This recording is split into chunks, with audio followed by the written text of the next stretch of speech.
কিন্তু কুরবান চান সুন্নি হানাফি মুসলমান।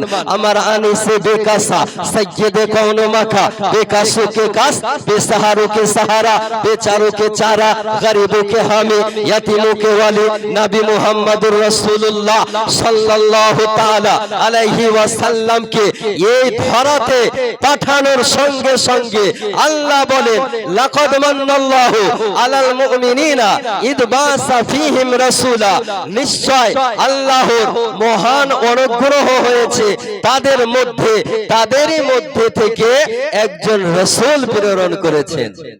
জোরে বলেন না একটু।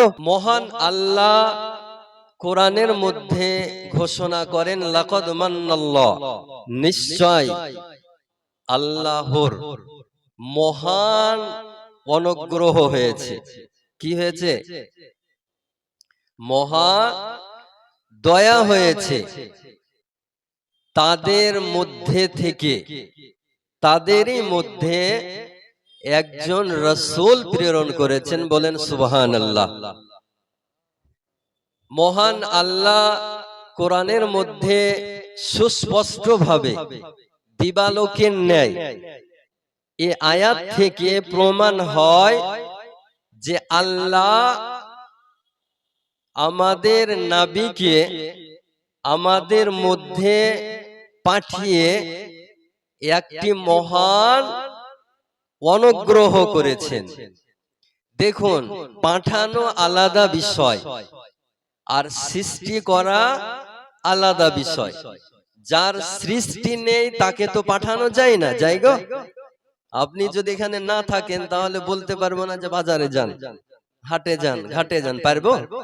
যদি আপনার সৃষ্টি না থাকে, আপনার ওজুদি যদি না থাকে, তাহলে পাঠানো সম্ভব নয়। তাহলে সৃষ্টি আলাদা বিষয় আর পাঠানো আলাদা বিষয়। এই আসমান কে সৃষ্টি করেছেন? জোরে বলতে হবে। আল্লাহ। এ জমিন কে সৃষ্টি করেছেন? আল্লাহ। পাহাড় ও পর্বত কে সৃষ্টি করেছেন? আল্লাহ। নদ নদী কে সৃষ্টি করেছেন? আল্লাহ। চন্দ্র সূর্য কে সৃষ্টি করেছেন?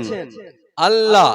আপনি একটু সুস্থ মস্তিষ্কে ভেবে দেখবেন যে মহান আল্লাহ এ জমিন সৃষ্টি করার পর পৃথিবীবাসীকে এটা বললেন না, হে পৃথিবীবাসী, আমি আল্লাহ এ জমিন তোমাদেরকে চলাফেরার জন্য সৃষ্টি করেছি, তোমাদের উপর মহান অনুগ্রহ করেছি। এ কথা আল্লাহ বলেননি। আকাশ সৃষ্টি করেছেন আল্লাহ। সৃষ্টি করার পর মানব জাতিকে মহান আল্লাহ এটা বললেন না, হে মানব জাতি, এ আকাশকে আমি ছাদ বানিয়ে দিয়েছি যাতে তোমরা এ আকাশের নিচে বসবাস করতে পারো, তোমাদের উপর মহান অনুগ্রহ করেছি, দয়া করেছি। আজ নদ নদী মহান আল্লাহ সৃষ্টি করেছেন, কিন্তু আল্লাহ বলেন নাই যে আমি তোমাদের উপর মহান অনুগ্রহ করেছি। আজকে চন্দ্র সূর্য সৃষ্টি করার পর আল্লাহ এটা বলেন নাই যে হে মুসলমান সম্প্রদায়, হে পৃথিবীবাসী, আমি তোমাদের উপরে মহান অনুগ্রহ করেছি, মহা দয়া করেছি। সেই রাসূলকে আমরা পেয়ে খুশি না বেজার গো? বেজার মনে হয়েছে। সে রাসূলকে পেয়ে আমরা আহলুস সুন্নাহ ওয়াল জামাতের ব্যক্তি খুশি করি। আপনি বলবেন যে মৌলভী সাহেব, আপনি আহলুস সুন্নাহ ওয়াল জামাতের ব্যক্তি, এই কারণে হয়তো খুশি করেন।